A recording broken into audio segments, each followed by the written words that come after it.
আহক আজি বনাও ফটা গাখীৰৰ এটা ৰেচিপি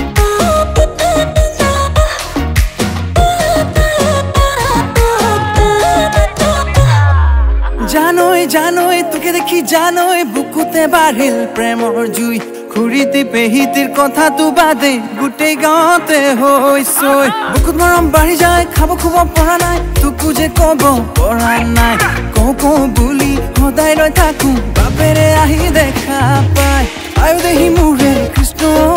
তোৰে কাণত নপৰে কথাবোৰৈ হলে জানোই তয়ো ৰাজি ঐ খাটাংকে কৈ দিব পাৰো মই ঘপকে আহি পলাই লৈ যামে তোক মোৰে চেনাই ঐ ঘপকে আহি পলাই লৈ